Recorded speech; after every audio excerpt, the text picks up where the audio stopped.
So the just shall live by faith. Without faith, it's impossible to please God. How many of you want to please God? How many of you want to, when you stand before Him, you want to hear the words, "Well done, thy good and faithful servant"? Well, this is one of the ways the Bible says to please Him, and that is to live by faith. Listen to me. We as believers should live a supernatural life. I'll say that again. We as believers should live a supernatural life. Now, make sure that you didn't hear this. Make sure that you didn't hear, we as believers should live a life of magic. Because oftentimes, that's what people hear. That's what people think. People think that healing, that the way that healing works is that you pray for somebody and poof, they're magically and instantly healed. Now listen, there are times that you pray for people that they are instantly healed.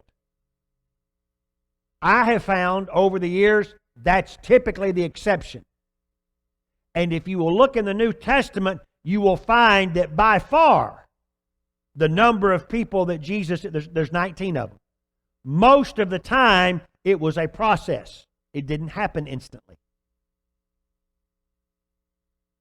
Now, somebody that gets healed instantly in a moment, usually that involves the working of miracles. It usually involves one of the gifts of the Spirit, one of the 9 gifts of the Spirit in operation.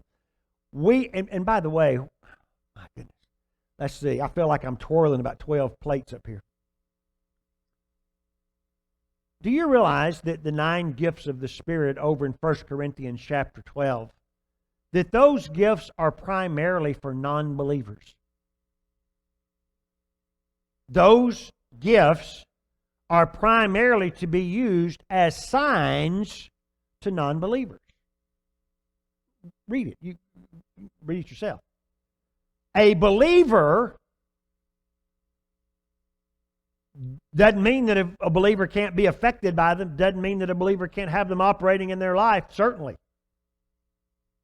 But the way that we're supposed to operate is by living by faith. We shouldn't have to wait until one of the 9 gifts of the Spirit are in operation in order for something to happen in our life. Our life should be that of living by faith. Now then, when I say live a supernatural life, I mean exactly that. Supernatural simply means, first of all, it's not a synonym to spooky. Because of Hollywood, we see the word supernatural and we think spooky. God, this may come as a shock to you, glad you're sitting down. God is not spooky. Have you ever heard somebody, I don't know about that. Sometimes that just scares me. There is nothing about the things of God that should scare you. That just scares me to do that. That just scares me to step out and do that. Hey, God's kingdom does not operate by fear. Hey, guess whose kingdom does operate by fear? That would be the enemy.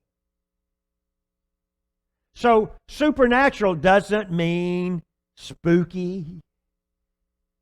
It doesn't have that weird music, that are all in minor chords playing. But that's the way we've made it out to be. Supernatural simply means above the natural.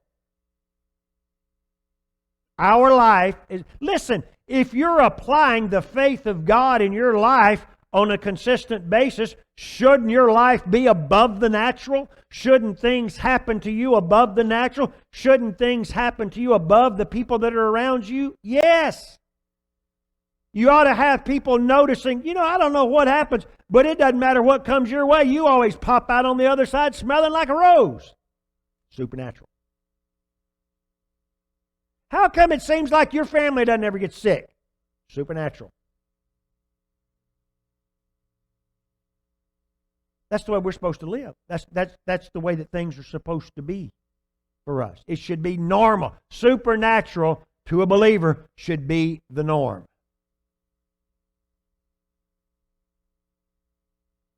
But in order to do that, you have to learn to walk by faith. It doesn't just happen automatically. Well, if the Lord wants me to live supernaturally, I guess I will. No, sunshine. He's provided it for you, but you have to do something. We have to do something. We have to make a move. We have to start applying the things that we have learned in the Word.